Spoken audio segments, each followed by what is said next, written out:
ራስን ማጥፋት የሚለው ሐሳብ በጣም አደገኛ ሐሳብ ነው። ሶሻል ሚዲያ የሆነ የሰራብን ዓለም አለ። ቲክቶክን አፕሊኬሽኑን የፈጠሩልን ቻይናውያን ኢቭን በሀገራቸው የፈለጉትን ኮንቴንት መስራት አይችሉም። አንተ ላይ ሌላ ኮንቴንት ይቀዳል፣ አንተ የለም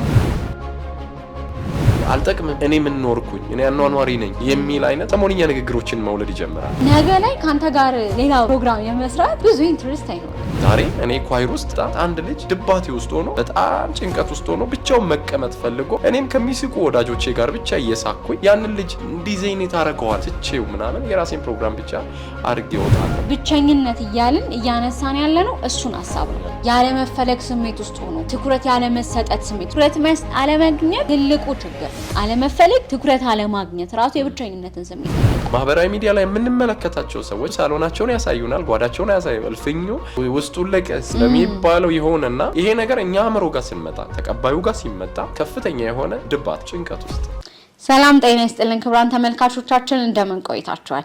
ይህ በኢትዮጵያ ወንጌል አማኞች አብያተ ክርስቲያናት ካውንስል ኢቫንጀሊካል ሚዲያ የተዘጋጀ የሚቀርብላችሁ ኢቫ ወጣቶች የተሰኘ ፕሮግራማችን ነው። ዛሬ አንድ ወቅታዊ ርዕሰ ጉዳይ ይዘን ከባልደረቤ ጋር ወደ እናንተ ቀረብን። ፕሮግራሙን እያዘጋጀን እናቀርብላችሁ እኔ ሩት አግጅራና እኔም አስጨናቂ ሀብታሙ በጋራ በመሆን ሲሆን ዛሬ እንግዲህ አንድ ለየት ያለ በተለይም ደግሞ ምናልባት አዲስ ላይሆን ይችላል ግን ደግሞ ሰሞንኛ ይዘት ያለውን ርዕሰ ጉዳይ ይዘን ወደ እናንተ ቀርበናል። ይህም ርዕሰ ጉዳይ ምንድነው ብላችሁ ከጠየቃችሁ ከራስ ማጥፋት ጋር በሚገባ የሚገናኝ ርዕሰ ጉዳይ ነው።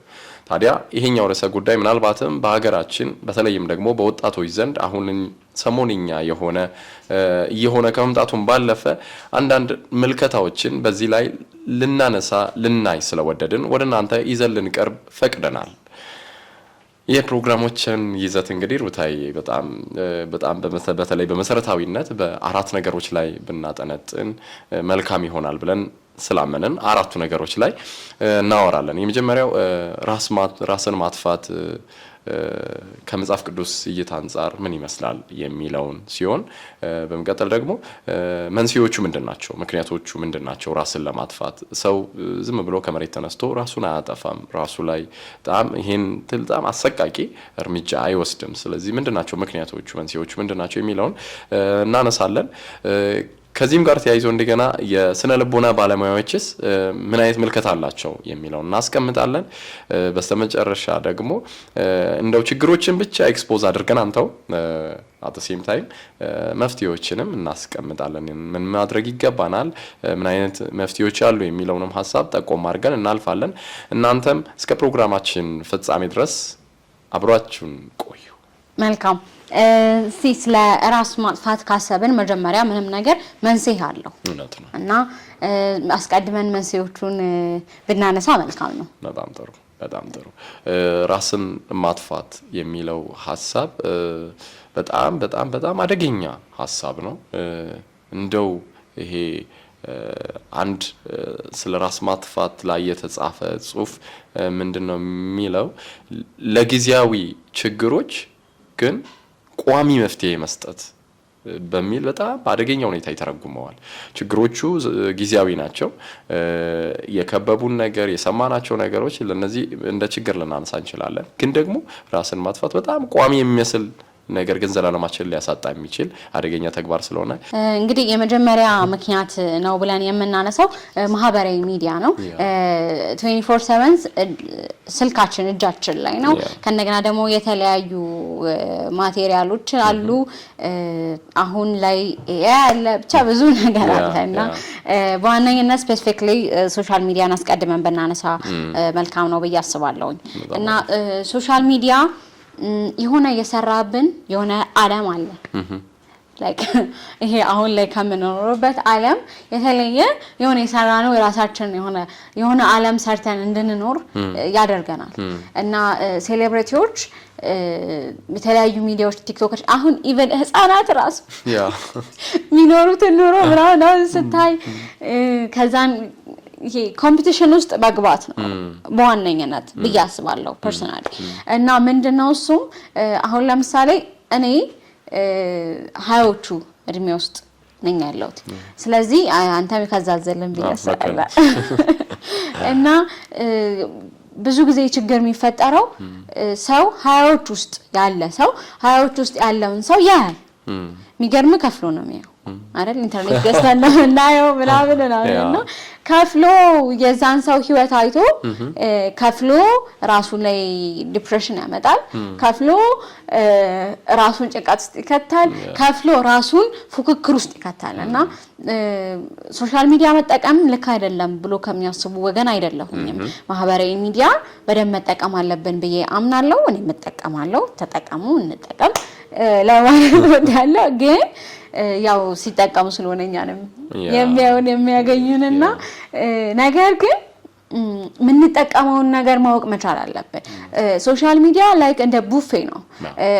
ሁሉ ነገር ቀረበ ተብሎ አይበላም ጤናህን ታያለ ሚስማማኛ ላይስማማኝ የሚለውን ታያለ ምናምንና ሁሉ ነገር ቀረበ ተብሎ አይቀመስም ሁሉ ነገር ቀረበ ተብሎ አንዳንዴ ሁሉ ነገር ለማንሳት የሚሞክር ሰው አይተታቃለ ላይክ በቃ ሁሉ እና ሳህናቸውን ስታዩ እነሱ ራሳቸው ሌላ ቡፌ ናቸው ከነሱ ላይ ላንሳ እንዴ ብለ ያሳስባል እና ምንድነው ሶሻል ሚዲያ ልክ እንደዛ ነው የትኛውንም ነገር አምጥተህ ትለቃለህ አትለቅም ይልህ ነገር የለም ኤክሰፕት አንዳንድ ነገሮች እሱንም በእድሜ ነው ምናምን ነገር እሱ አሁን እየተሻሻለ መጥቶ ስለዚህ ሁሉም ነገር ተገኘ ተብሎ አይደረግም ሁሉ ነገር ተገኘ ተብሎ አይሳብም ሁሉ ነገር ተገኘ ተብሎ ወደ ህይወት አይተረጎምም ሁሉ ነገር ተገኘ ተብሎ እንደውም ጥሩ አባባል አለ አይደል ሀገራችን አባባል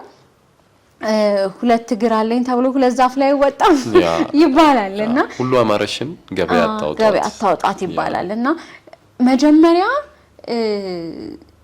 ኮምፒቲሽን ውስጥ ለመግባት አይነት ከሆነን ራሳችንን ገታ ማድረግ ባይዘው ችግር የለው ምክንያቱም ለምን መሰለ ነጋችንን ከሚያሳጣን ዛሬ የሆነ ነገራችንን ግትት ብናረግ ዛሬ የሆነ ነገራችንን ቅንስ ብናደርግ የተሻለ ነው አሁን ለምሳሌ ያህል ማንሳት ምንችለው ነገር ምንድነው ብዙ ሰዎች መኪና ገዝተው ነው እኛ ምናያቸው ላይት አስተካክለው ካሜራ አስተካክለው ነው ምናያቸው ሜካፕ ተቀብተው ነው ምናያቸው ላይክ ሂማኑራቸውን አርገው ነው ምናያቸው እህቶች እና ወንዱም ቢሆን ተሽሞንሙኖ ነው አሁን ለእናንተም ያው ነው ብዙ ልዩነት የለም አሁን ላይና ተሽሞንሙኖ ነው ምናያቸው ለካሜራ ምቹ ሆኖ ነው ምናያቸው ገብቷል ለምሳሌ አሁን እኔ እናንተ እዚህ ስንቀመጥ የሆነ ሰፈር ምናምን ወክብ ምናረግበት ልብስ ምናምን አይደለም ተቀመጠው ከዛ ንግግርህን ተጋታለ ለሚዲያ የሚሆን ቃል መርጠ ነው የምታወጣው ብዙ ነገር አለ ስለዚህ እነሱ የሆነ የሰሩብን ዓለም አለ ሰንበዲ በሆነ እድሜው ብር አገኘን ለምን እኔ ግን አላገኘውም ሚለው ነገር ውስጥ ገብተናል ከእንደገና ሰንበዲ መኪና እየነዳ ነው ይሄን እየነዳ አይደለም ስራ እየሰራ ነው ይሄ ስራ እየሰራ አይደለም እንትን እየተማረ ነው እየተማርኩ አይደለም ያን ነገር ውስጥ በግድ ጎትተው ኮምፒቲሽን ውስጥ ገብተናል ስለዚህ ያ ኮምፒቲሽን ውስጥ መግባታችን ራሳችንን ስንመለከት ባዶነታችን ጎልቶ እንዲወጣ ይሆናል ለምን ካልከኝ የኔ ኩያ መኪና እየነዳች የኔ ኩያ ማግባት ራሱ አሁን ላይ ብዙ ሰው እኔ የዛ ተጽዕኖ ይመስለኛል ምክንያቱም ትዳርን ስናየው የሚያምር ሶፋ የሚያምር አልጋ የሚያምር የሆነ ነገር እየመሰለን ዝም ብለን እየገባንበትም ጭምር ነው ይሄ ነገር ለምንድነው እንደምሳሌ ያነሳሁት አሁን ለትሬንድ እየሆነ ነው ሽምግልና በዚህ መልኩኛ አናቀውም ነበር አሳዩን አዎ ደስ ይላል አለ ከዛ የኔ ሽምግልና ከከሌ ሽምግልና እያለን ኮምፒቲሽን ውስጥ መግባት ጀመረን ሰው እንዳይቀርብኝ በሚል ማለት ስለዚህ አሁንም ምለው ነገር ምንድነው እዚህ ሁሉ ነገር ውስጥ የገባሁት ለምንድነው ሶሻል ሚዲያችንን ስንጠቀም እንዴት መጠቀም እንዳለብን ማወቅ መቻል አለብን እነሱ ባይዘው እንደዚህ አሁን እኮ በጣም በቃ በህይወታችን ውስጥ ምሳሌያችን ብለን እናነሳቸው ሰዎች ወይኔማ እንደሱ አይነት እንትን ገዝቼ እኔማ እሷ እንደሱ አይነት ሂማኔር ገዝቼ እኔማ እንደዚህ ምናስባቸው ሰዎች ጠጋ ብለን ብንጠይቃቸው ብዙ በህይወታቸው ብዙ ያሳለፉት ነገር እንዳለ አስባለሁ አንዳንድ ፖድካስቶች ላይ ቀርበው ታሪካቸውን ሲያወሩ ትደነግጣል ብዙ ማጣጣብቅም አይነት መንገድ ውስጥ ይታለፋል እንዴት ይላል ሶሻል ሚዲያ የቀረበልንን ብቻ ስላየን ተሽሞንሙኖ አማምሮ የቀረበልን እና ደግሞ ሰው ማያስበው ነገር ምንድነው ሶሻል ሚዲያ ሳሎን ነው ጓዳ ሁሉም ሳይገባ ጓዳ የሚገባው የልብ ወዳጅ ነው ጓዳ የሚገባው በቆይታ ልክ ነው ጓዳ የሚገባው ሚስጥረኛ ነው ምክንያቱም ጓዳ ክሌ ሳሎን የቀረበ ልክ ነው የሚባለው ሳሎን ያያከውን ነው ባይዛው የሚያምር ሳሎን ያለው ሰው ሀብታም አድርገህ ልትስለው ትችላለህ ጓዳው ግን ምናልባት አልጋ የለው ኬሻሌ ሊሆን ይችላል የሚተኛው ምናምን እና ብዙ ሰው ሳሎኑ ላይ ነው የቆየው ምን ይብላ ሽሮ ይብላ እንደውም የሆነ በኋላ ሰው የለበስከውን እንጂ የበላከውን የት ያውቃል ይባላል ለብሶ ሲወጡ ስልካቸውን ስናይ 17 አልትራ እና ስናይ እንደዚህ አይነት ነገሮችን ስናይ ውጪው ነው ውስጥ ጠጋ ብለን ብንጠይቃቸው ብዙ የህይወት ቁስል አለባቸው ባይዘው እኛ ጋር ብቻ አይደለም ለምን ያን ነገር ስናይ የሆነ ነገሮችን ስናይ ስልክ ስናይ ልብስ ስናይ የሆነ ነገር ስናይ እኛ እየኖርን አይደለም የነሱን ህይወት በመኞት አልቀን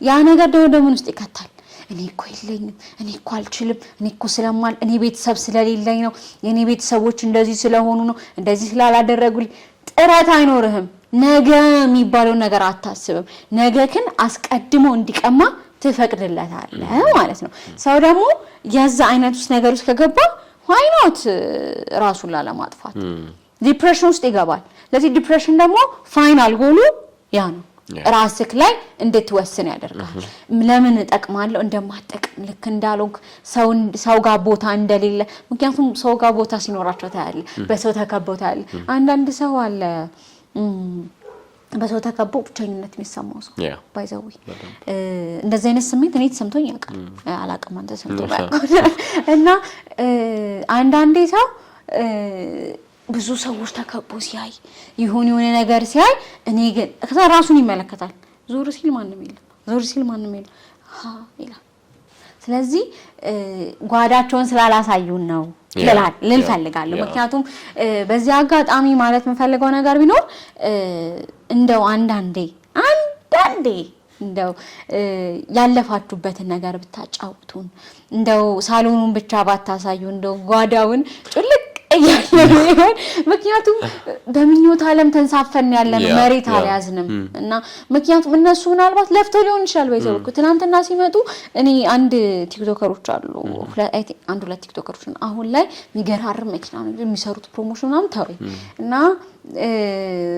የሆነ ስላለፈ ነገራቸው ፎቶ ተለቀቀ እና በጣም ይገርማል እዚህ ይደርሳሉ ብለህ አትጠብቅም እኔ አልኩ እና ስላላሳዩን ነው እንጂ ሁሉም ሰው ትናንትናው የሆነ ነገር አለ ትናንትናው ብቻ አይደለም ባይዘው ዛሬውም ኢቭን የሆነ ነገር አለውና ሶሻል ሚዲያችንን አጠቃቀሙን ካላወቅን ባንጠቀም አንዳንዴ ገታ ብሎ ለራስ ጥሞና ጊዜ መስጠትም አሪፍ ነው ለማለት ነው ሩታይ ምናልባት በጣም መሰረታዊ ነገር ስላነሳሽ እንደው ትንሽ ለመጨመር ያህል ማህበራዊ ሚዲያ በባህሪው በጣም ይሄ ክሪቲካል ቲንኪንግን የመግደልም የማሳነስም አቅም አለው ምክንያቱም አእምሮአችን አጫጭር ነገር ከለመደ ረጅም ማሰብ ረጅም መስራት ትንሽ ዊርድ የሆነበት ይመጣል እየከበደው ይመጣል ከዚህ ጋር ተገናኝቶ ቲክታክን አፕሊኬሽኑን የፈጠሩልን ቻይናውያን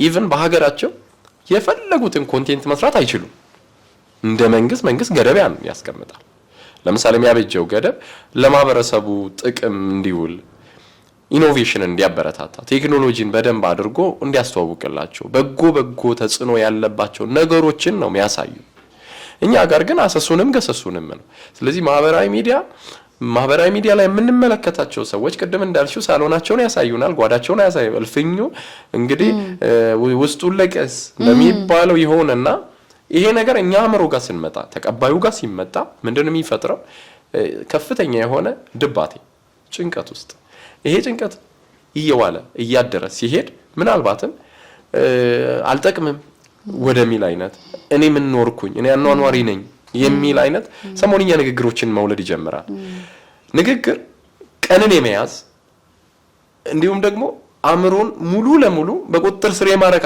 አቅም አለው ስለዚህ በዚህኛው ሂደት ውስጥ ራስን ወደ መጥላት ማንነት እናድጋለን እና ምናልባት የምንጠቀመው ማህበራዊ ሚዲያ በጣም መርጠን ቢሆን አንቂ ተናጋሪዎቻችን በስተዋል በጣም ግን መሰረታዊ ችግራቸው ግን የነቁ አይደሉም እንግዲህ ይታያችሁ ባልነቁ አንቂዎች ወዴት ልነቃ እንደሆነ ምንድነው እዚህ ጋር ብዙ ጊዜ አነቃቂ ነገር የሚናገሩ ሰዎች ብዙ ሲጨፈጨፉ ይታያልና በአግባቡ የሚናገሩ አሉ መሬት ያለ ነገር የሚናገሩ አሉ እነሱ ማለታችን አይደለም እንደዚህ አይነት ሰዎች ያስፈልጉናል ብዙልን ለማለት እንፈልጋለን ነገር ግን ቅድም ያነሳ ነበር ህይወታችንን እንደ ቲክቶክ እየሆነብን ነው ይባላል ማለት ላይክ ይሆናል ሚኒት ነው መኖር የምንችለው አልፎ መሄድ ነገ ተሻለ ይሆናል ብሎ ማሰብ ከኛ በብዙ የራቀ ያለ ይመስለኛል በዛ ልክ ደግሞ ቲክቶክ ለምሳሌ ከመምጣቱ በፊት ዩቲዩብ በደም ሰው ያያል ረጅም ሰዓት ነው ምናምን ያል ቁጭ ብሎ ያል ምናምን እና አሁን ላይ አጫጭር ነገር ካልሆነ ሰው ለመስማት ይታከታል ስልቹ ነው ምናምን እና ህይወት እንደዛ አይደለም ባይሰው ህይወት ያን ደቂቃ 2 ደቂቃ ቪዲዮ አይደለም ህይወት ቫይራል ወጣ አልወጣ አይደለም ህይወት ከኮንቴንት ያልፋል ህይወት የሚኖር ነው ህይወት ዋጋ መክፈል አለው ህይወት መዛል አለው ህይወት መውደቅ አለው ህይወት ለመነሳት መፍገምገም አለው ህይወት በቃ ብዙ ነገር ነው ባይዘው ህይወት እና የህይወትን ዲፊኒሽን ሰው በኖሮ ልክ ነው ሊያብራራ የሚችለው ለኔ ህይወትና ላንተ ህይወት ይለያያል ያው እንደ ክርስቲያን ሁላችንም ህይወት ክርስቶስ ቢሆንም ነገር ግን የመጣንበት ይሄ ምድራዊው ህይወታችንን ምናብራራበት መንገድ ካደግንበት ቤተሰብ ከመጣንበት ሁኔታ ከያንዳንዱ ነገር ከተማርንበት ከያንዳንዱ ነገር ምናብራራበት መንገድ ይለያያል እና ህይወትን በራሳችን እንተርጉማት አንዱ መንስኤ እሱ ይመስለኛል ህይወትን አተረጋጎማችን ነው ቅድም እንዳልኩክ ነው ውጪ ላይ ከምናየው ነገር አንፃር ሰው ሁሉ የሳቀ ሁሉ ደስተኛ አድርገን ማሰባችን ጥርስ ባይዘው ለሳቀች አይደለም ለነከሻም ዋጥ ለማረግም ይባላል ወጥላቸው ጉዳዮች አሉ በህይወት ለምታሳልፋቸው ጉዳዮች አሉና ብዙ ሳቆችን ስናይ ብዙ ደስታ የሚመስሉ ነገሮችን ስናይ ምናምን እኛን ጋር ስንመጣ ሀዘን ያለው እኛ ጋር ስንመጣ እንባ ነው ያለው እነሱም ባቸውን በጓዳ ሳቃቸውን በአደባባይ አድርገውት ነውና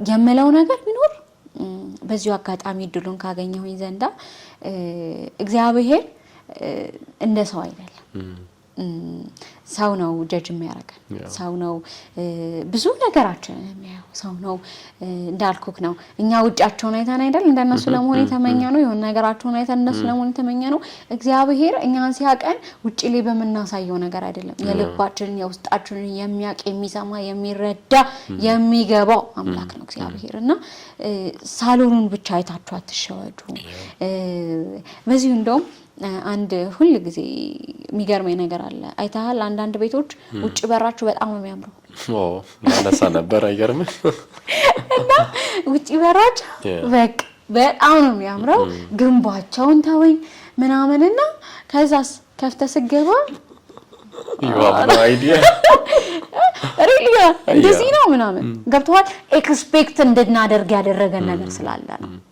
ይሄን የወደቀ ነገር ሆኖ ውስጥ ገብተ ይሁን ዝቀለ ነገር ብታገኝከው ምንም አይመስልም ነገር ግን ውጪው ሰላማረ ደዱ ሲያምር ምን ጠብቀው ነገር አለ ከዛ የሚወጣው መኪና ነው መስላስ ምናምንና ብዙ ነገሮች እንደዛ ናቸው ሰው በብዙ ሀስል ውስጥ ያልፋል ሰው በብዙ ስቃይ ውስጥ ያልፋል ሰው በብዙ እነዛ ሰዎች ምናልባትም ከናንተ የተሻለ ችግር ውስጥ ናቸው ምናልባትም ከኛ የተሻለ ሀዘን ውስጥ ናቸው ምናልባትም ከኛ የተሻለ ተስፋ መቁረጥ ውስጥ ሊሆኑ ይችላሉ እና በመናየው ነገር ተስበን ራሳችንን እያወዳደርን አንጣለው ሲጀምር በመሰረቱ ከራሳችን ጋር እኔ ከኔ ጋር ነው ወዳደር ገብቷል ማለት ሩት ዛሬ ላይ ለምሳሌ እኔ አሁን ጋዜጠኛ ነኝ ምናምን አይደል ነገ ሰንበዲ ከተሻለ ጋዜጠኛ ጋር አይደለም ወራደር ሩት ከራሷ ጋር ነው ተወራደረው ነገ የተሻለ ቦታ ለመድረስ የቱ ጋር ነው የምትደርሰው? መጀመሪያ ግን ማስቀመጥ አለባት።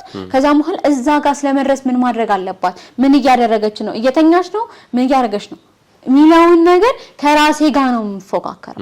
ሰው ከተፎካከረ መፎካከር ያለበት ከዛሬው ጋር ነው፣ ከራሱ ጋር ነው፣ ከኔ ጋር ነው። ዛሬ ምን ሰርቼ ነበር? ምን እንዴት ነበር ማለፍ የነበረብኝ? ግን ምን ሰራው ነው የሚለውን ነገር ነው ማሰብ ያለበትና ትልቁ መንስኤ ከሶሻል ሚዲያ ላይ ኮምፒቲሽን ነው፣ ተደጋግሞ ሲነሳ እንሰማለን። ፕላስ ደግሞ ምንድነው ኖርማል እንዲሆንብን አደረገ ባይዘው ሶሻል ሚዲያ። ታስታውሳለህ የሆነ ጊዜ ላይ አይ ቲንክ ፌስቡክ ላይ ነው ብሄድ ይሻላል የሚል ጽሁፍ ቀላል በሚመስል መንገድ ተጻፈ። ከዛም በኋላ ልጅቷ ራሷን አጠፋች። ከዛም በኋላ በጣም ሚዲያው አንጫጫው። ከዛ በኋላ ተደጋጋሚ እንደዚህ አይነት ነገሮች ኢቨን ኢፍ ትሬንድ እስኪመስል ድረስ እየተደጋገሙ ይሆናል ጊዜ እየተደጋገሙ መምጣት ጀመሩ እና ምንድነው አንዳንዴ ኖርማል ያልሆኑ ነገሮች ኖርማል አይደለም ባይዛውና ሚዲያዎቻችን ኮንቴንት ክሬተሮች እባካችሁ እንደው በጌታ ፍቅር ነው የምንለምናችሁ እንደ ሚዲያ ስለሚያሳስብ እንደ አንድ አማኝ እንደ አንድ ወጣት ስለሚያሳስበን ኃላፊነታችሁን ተወጡ። ብዙ የሚሰማችሁ አለ፣ በጣም ብዙ እናንተን ብሎ የሚሰማችሁ ፎሎወሮቻችሁ አሉ፣ ሰብስክራይበሮቻችሁ አሉ፣ ዩቲዩበሮች፣ የተለያዩ ሶሻል ሚዲያ ኢንፍሉዌንሰሮች ብዙ የሚሰማችሁ አሉና እድላችሁን ተጠቀሙበት። ዝም አትበሉ። በኋላ በዚህ ገንዘብ መስሪያ ነው ኮምቶ ነው አይደል? ካንተ ላይ ሌላ ኮንቴንት ይቀዳል፣ አንተ የለህም። ገብቷል? በአንተ ጉዳይ እየተጨቃጨቁ ሁለት ሳይድ ይዘው ሌላ ብር ይሰሩባል እና እንደዛ ራሱ መሆን የለበትም። ባይዘው የሆነ እንደዚህ አዝረን ከሆነ አዘናችንን ነው መግለጥ ያለብን። እንደዚህ ነው ብለን ማስቀጠል የለብን። ነገርየውን ልክ አይደለም ነገር ልክ አይደለም ደስት በቃ እንደዚህ አይነት ነገሮችን ኔጌቲቭ ሳይዱን ባበረታታን ቁጥር ኖርማላይዝ ያደረግነው ነው። ቴንክ ዩ ሩታዬ። ስለዚህ ልክ እንደ ባለ አእምሮ መጠቀም የሚገባንን ብቻ አንድም ለመንፈሳዊ እድገታችን የሚሆነው ሁለትም ለማህበራዊ መስተጋብራችን ሊያሳድገን የሚችሉ ነገሮችን እንድንጠቀም ምክራችን። በጣም ሁለተኛውን ርዕሰ ጉዳይ እናንሳ። ስለ ራስ ማጥፋት እንግዲህ መንስኤዎች እያነሳን አይደል ያለው። የመጀመሪያው ማህበራዊ ሚዲያ ነው። ማህበራዊ ሚዲያ ውስጥ የተለያየ ነገር አነሳን። ከዚህ ከኮምፒቲሽን ጋር ተያይዞ ያለውን የሚቀርበውን ቡፌ ከመብላት ያንን ካለመሆን የሚመጣ ድባቴን አየን። ያ ድባቴ በጣም የማይቋረጥ ጭንቀት ውስጥ መግባት ምናምን ለራስ ማጥፋት ራስን አለመሆን፣ ይሄ በጣም ትልቅ ምክንያት እንደሚሆን አየን። በመቀጠል ደግሞ ሁለተኛው የመገለል ስሜት፣ የብቸኝነት ስሜት። ይሄ ነገር ምናልባት የሚመጣው ሁሉም ሰው በተፈጥሮ እኔም ቢሆን ማንም ሰው መወደድን ይፈልጋል፣ መወደድን ይሻል፣ መፈለግን ይሻል እና አለመፈለግ በጣም አደገኛ ስሜት። ይሄ ሲባል ሁላችንም የምናልፍበት ያለመፈለግ ወቅት አለ። በጣም በቀላሉ ማስተራችን የሆነውን ኢየሱስን ማየት እንችላለን። ጌታችን ኢየሱስ ክርስቶስ ያልተፈለገበት ወቅቶች ነበሩ። ያልተፈለገበት ስልሽ እንደውም አስወግደው በቃ ስቀለው የተባለ ነበር። መስቀል ላይ ሆኖ ትዝ ይልሻል አባቱ ኤሎሄ ኤሎሄ ላማ ሰበቅታኒ ለምን ተውከኝ? ብቸኝነት አለ በህይወታችን። ስለዚህ እኛ ጋር ብቻ ለድረስ አድርገን ማሰብ የለብንም። ግን እንዳጠቃላይ በኋላ ላይ ቤተክርስቲያን ምን ማድረግ አለባት የሚለው ሐሳብ ላይ ስንመጣ እናወራለን። ህብረቶቻችን እንደዚህ ራሳቸው በጣም ላገለሉ ሰዎች ክፍት ነው ወይ?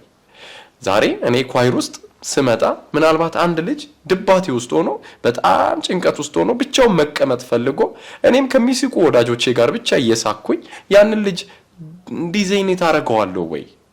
ተው ትቼው ምናምን የራሴን ፕሮግራም ብቻ አድርጌ እወጣለሁ ወይ? ስለዚህ ህብረቶቻችን ውስጥ እንደነዚህ አይነት ነገሮችን ማሰብ ማየቱ በራሱ መልካም ነው ብዬ አስባለሁ። ስለዚህ አለመፈለግ በጣም ክፉ ስሜት ነው። ብቸኝነት በጣም ክፉ ስሜት ነው። ስለዚህ ይሄንንም ለራስ ማጥፋት እንደ ምክንያት ይጠቀሳል ብቸኝነትን ስታነሳ አንድን ሐሳብ ያሰብኩ ነበር ምንድነው ሰው ለብቻ መሆንና ብቸኝነትን የለየ አይመስለኝም እና ለምን ካልከኝ ለብቻ መሆን ባይዘው ብዙ ነገሮችን እንድትሰራ ራስ ላይ ፎከስ እንድታደርግ ለራስ ጊዜ መስጠት ነው ለብቻ መሆን ብቸኝነት ግን ሌላ ዲፊኒሽን አለ ቀደም አንተ እንዳልከው ያለ መፈለግ ስሜት አለው ከእንደገና ብቁ ያለ መሆን ስሜት አለው ፊት አላረግም ብሎ የማሰብ ስሜት አለው ከዛም በኋላ በዛ መሃል ይሄ እንዴ ነው ሸክም የመሆን አይነት ስሜት ሸክም ሆንኩኝ እኮ እንትን ሆንኩኝ እኮ ለቤተሰብ ሸክም ነኝ ለሀገር ሸክም ነኝ እንደዚህ ነው የሚሉ አይነት ስሜቶች ሲደጋገሙ አሁን እንዳልከው ዲፕሬሽን ውስጥ ያለ መቻል ስሜት ብቁ ያለ መሆን ስሜት ከሌሎች ጋር ፊት አላደርግም ማለት ነው እኔ ማለት ይሄ ነኝ ብሎ ራስን ዲፋይን ማድረግ በቃ እኔ ማለት እስከዚህ ድረስ ነኝ እኔ ማለት ከዚህ በኋላ በቃ አልችልም ከዚህ በኋላ በቃ እኔ እንደዚህ ነኝ የሚል አይነት ስሜት በዛ መሃል ምን ይወጣ ራስን ማግለል ብቸኝነት የምንለው ይሄን ራስን ማግለል ለብቻ መሆን ይመጣል ለምን ካልከኝ በዛው ለብቻ መሆን ቀደም እንዳልኩ ይሄን ሐሳብ ጠቆም አድርጌልኝ በዛው ለብቻ መሆን ለራስ ጊዜ መስጠት ነውር አይደለም ከራስ ጋር ማውራት ነውር አይደለም ራስን ትሪት ማድረግ ነውር አይደለም ለብቻ ወክ ማድረግ ለብቻ የሆነ ነገር ማድረግ ምናምን በራሱ ዲፕሬሽን አይደለም መጥፎም አይደለም ምና ለራስ ጊዜ መስጠት ካሆነ ለብቻ መሆን ብቸኝነት ስሜት ግን አንጻራዊ ነው ለምሳሌ እኔ ካንተ ጋር ወይን ደግሞ ላይ ጓደኞቻችን መሃል በእናነሳ ጓደኞቻችን መሃል ከነሱ ጋር ፊት ማናደርግበትን ኢሹ እኛ ጋር ኬዝ ሆኖብን ለምሳሌ ያህል ገንዘብ እነሱ ገንዘብ ያላቸው ከሆኑ ሀብታም ከሆኑ የሆነ አይነት የተሻለ ትምህርት ቤት የሚማር ከሆነ ተማሪዎችም የተሻለ አይነት ደሞዝ የሚያገኙ የተሻለ ቦታ ስራ የሚሰሩ ምናምን አይነት ሰዎች ከሆኑ እኔ ከዛ ሰው ጋር እኩል ሆን አልችልም ልብስ ባይዘው በጣም ትንሽ ነገር ሊመስለን ይችላል ግን ሰው ጋር ዲፕሬሽን ውስጥ ሊከት ይችላል ስፔሻሊ ሴቶች በዚህ ጉዳይ አሁን ለምሳሌ በደንብ ከሚለብሱ ጥሩ ሂማኒየር ከምታደርግ ጥሩ ጫማ ጥሩ ስልክ ከምትይዝ ሰው የዛ አይነት ጀሞስ ብትኖር ያን ነገር ማሟላት ያልቻለች ልጅ ሁሉ ጊዜ ለብቻ ነች ወደ አይደለም ራሷ ነገርየው ለራሷ የሰጣችሁ ነገር አለ እኔ ከነሱ ጋር ፊት ማድረግ አልችልም ስለዚህ ለብቻዬ መሆን አለብኝ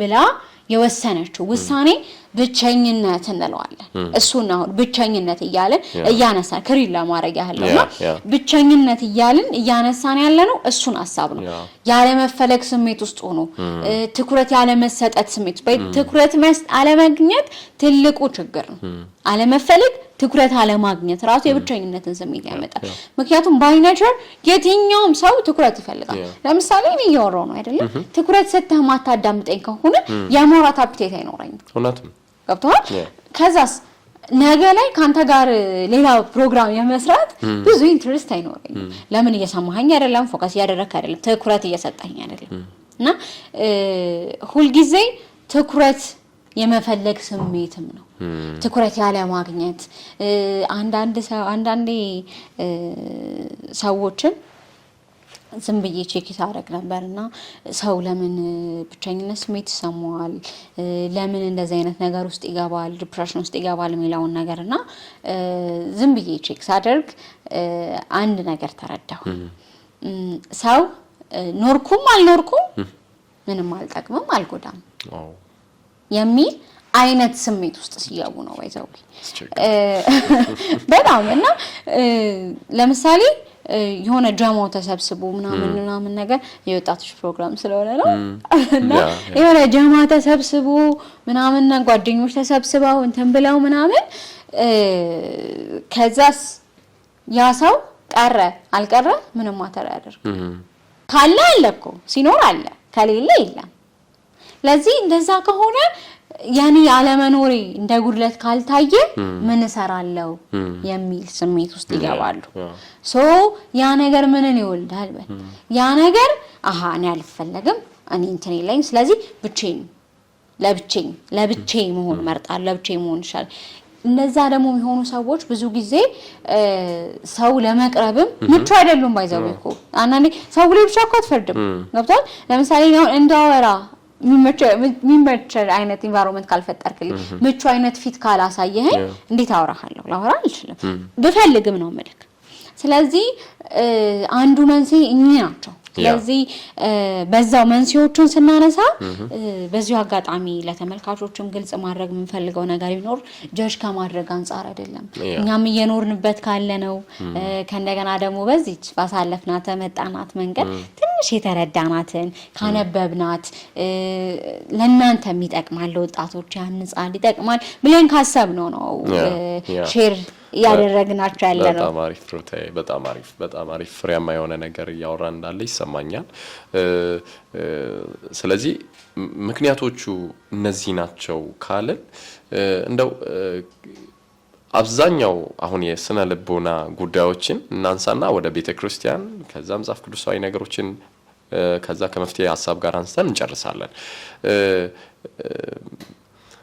ራስ ማጥፋት በአብዛኛው መታከም የሚችል አይነት ህመም ነው የስነ ልቦና ባለሙያዎች እንደ ህመም ነው የሚያስቡት ምክንያቱም ቅድም ስንል እንደነበረው ጭንቀት ከዛ ድብርት እዛው ድብርት ስሜት ውስጥ መቆየት ድባቴ ነው ሊያመጣ የሚችለው ይሄንን ነገር ስለዚህ የስነ ልቦና ባለሙያዎች ምንድነው የሚሉት 90% የሚሆነው በተለይ ራሳቸውን ካጠፉ ሰዎች የተወሰደው ሳምፕል የሚያሳየው 90% የሚሆነው የራስ ማጥፋት ምክንያቶች ሊታከሙ የሚችሉ ናቸው very surprising ግን ሰዎች ይሄን ካለማወቅ ውድ የሆነውን ህይወታቸውን በጣም በሆነች ትንሽ ነገር ያጧታል ስለዚህ ሊታከም የሚችል ነገር ነው ህክምናው የሳይኮቴራፒ አንድ በጣም በጭንቀት ውስጥ ያለን ሰው በጣም ቀለል አድርገን የመጀመሪያ እርዳታ ልንሰጥ የምንችለው ምግብ በመግዛት ምናምን አይደለም በማድመጥ ብቻ አንድ ወቅት አንድ መጋቢ ሲነግር አንድ ነገር ተረዳው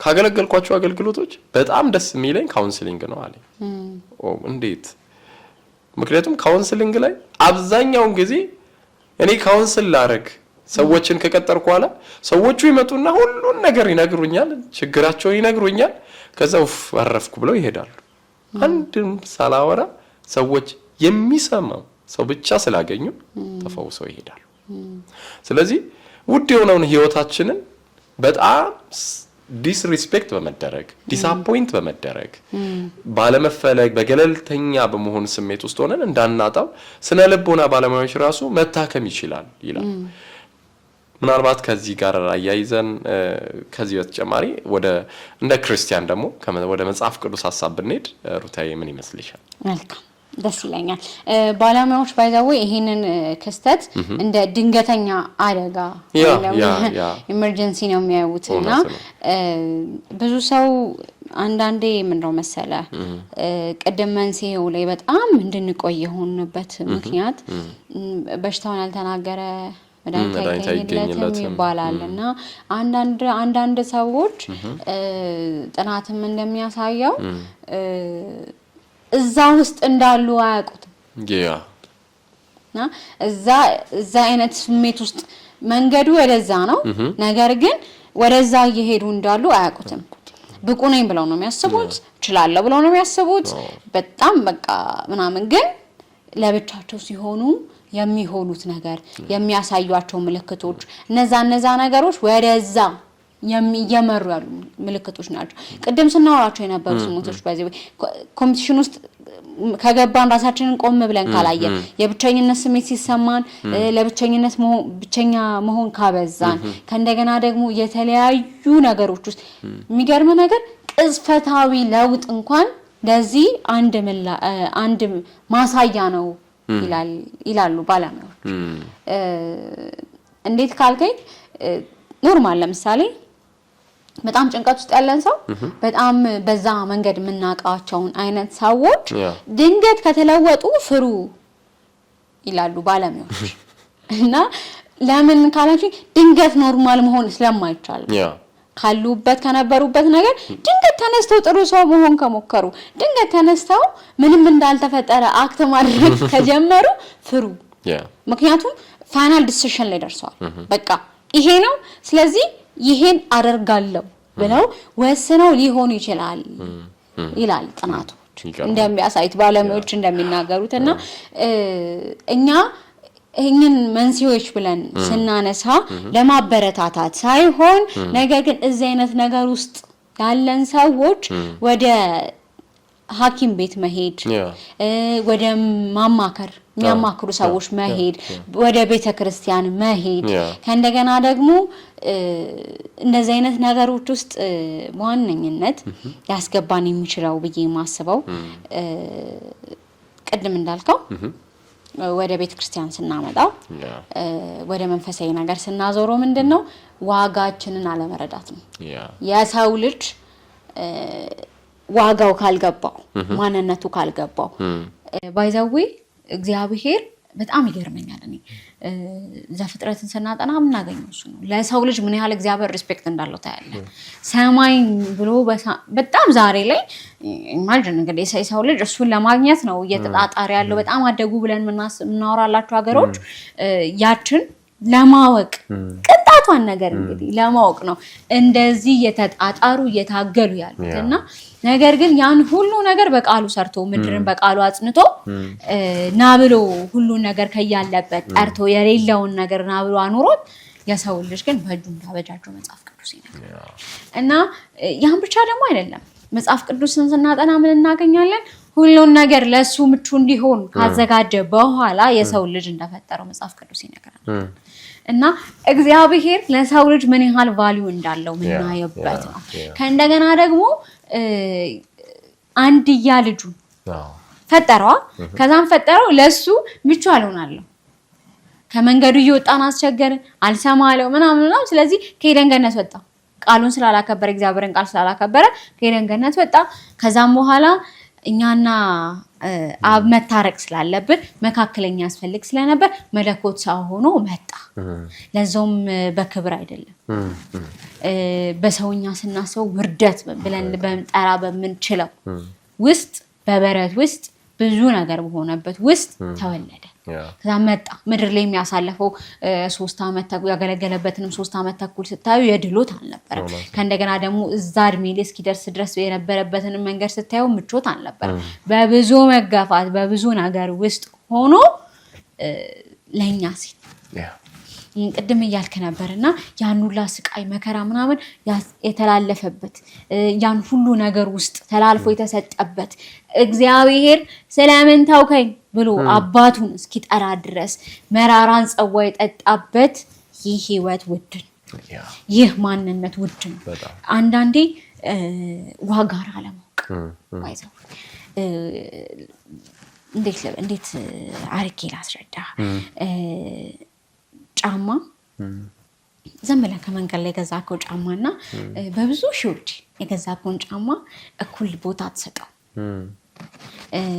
እኩል ቦታ አታረገው የክት ነው አታረገው ያልቀባህላ ቫልዩ ይለያያል ገብቶሃል 1000 ብር የገዛከውን ጫማና አሁን ላይ የምንሰማቸው ነገሮች የሚገራርሙ ሆኗል 30 ምናምን ሺህ ብር ስንት ሺህ ብር የገዛከውን ጫማ እኩል ቫልዩ አታረገው ለምን ካልከኝ የወጣበት ዋጋ ስለምታውቅ በስንት እንደገዛከው ስለምታውቅ እና እግዚአብሔር ይሄ ማንነታችን የሰው ልጅ የተባለው ሲገዛ ስፔሻሊ ክርስቲያን ነን ብለን የምናስብ ሰዎች በክርስቶስ እናምናለን ብለን የምናስብ ሰዎች ይህ ማንነታችን በውድ ዋጋ የተገዛ ነው መገዛት ብቻ አይደለም በውድ ዋጋ በደም የተገዛነን ባይዘው ክርስቶስ እኛን ያዳነበት መዳን ያስገርመኛል ባይዘው እኛን ለኛ የሆነው ነገር ያስገርመኛል ስለዚህ ሰው ወደዚህ ነገር ውስጥም የሚገባው ዋጋውን ካለ መረዳት ነው ክርስቶስ መለኮት ሰው ሆኖ የመጣበትን ሚስጥር ካለ ማወቅ ነው መለኮት ምን ያህል ቫልዩ እንደሚያደርገን እግዚአብሔር ለሰው ልጅ ያለውን ቦታ እግዚአብሔር ለሰው ልጅ የሰጠውን ከበሬታ እግዚአብሔር ለሰው ልጅ ምን ያህል ስለኛ እንደሚጠነቀቅ ምን ያህል እግዚአብሔር ስለኛ ኃላፊነትን እንደሚወስድ በገዛ እጃችን ተጣልተን ከኛ ለመታረቅ ልጁን የላከልን በጣም ቫልዩ ያደርገናል ማለት ነው። ይሄ ህይወታችን ዋጋ የተከፈለበት ህይወት ነው፣ ቀልድ አይደለም። እና አንዳንዴ ሰው ብዙ ነገር ውስጥ የሚገባው ዋጋን ካለ መረዳት ይመስለኛል። እነዚህ ነገሮች ምን ስናስብ ራሳችንን የኛ አይደለንም። ቆሮንቶስ ላይ አስረግጦ ይነግረናል አይደለም ልታጠፋት ያልሆነ ቦታ ልትውልበት ልትዘሙትበት ያልሆነ ነገር ልታደርግበት እንኳን ይህ ስጋ ያንተ አይደለም ብሎ በደንብ አስረግጦ ይነግረናል።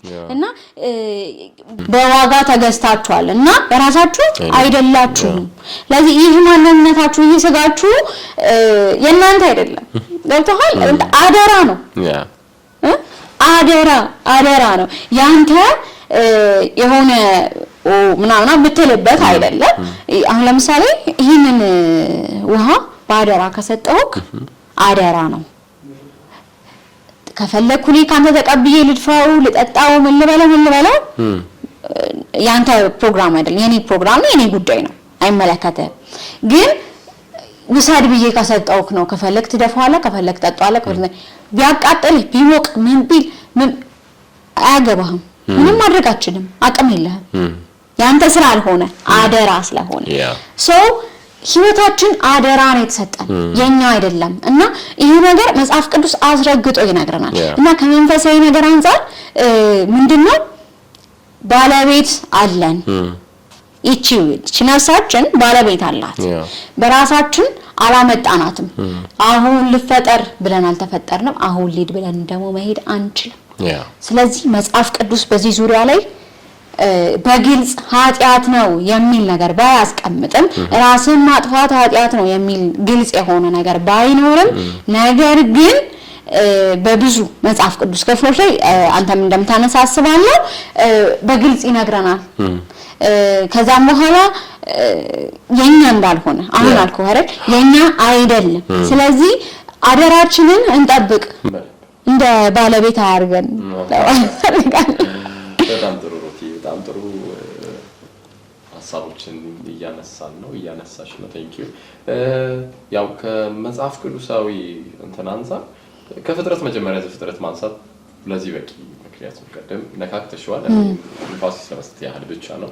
ዘፍጥረት መጽሐፍ ምዕራፍ 1 ላይ ቁጥር 26 አካባቢ ይመስለኛል እግዚአብሔር ሰውን በመልካችን እንደ ምሳሌያችን እንፍጠር፣ ከዛ ሰው የምድር ራሶች ፍጥረታትን በሙሉ እንዲገዛ ስልጣን ሲሰጠው፣ ከዛ ለሰው ደግሞ ብዙ ተባዙ፣ ራሳችሁን ግደሉ፣ ሰው ብዙ ተያዝ ነው። ያ 2:7 ላይ መጥቶ ደግሞ እግዚአብሔር ሰውን በመልኩ በአምሳሉ ፈጠረው ይላል።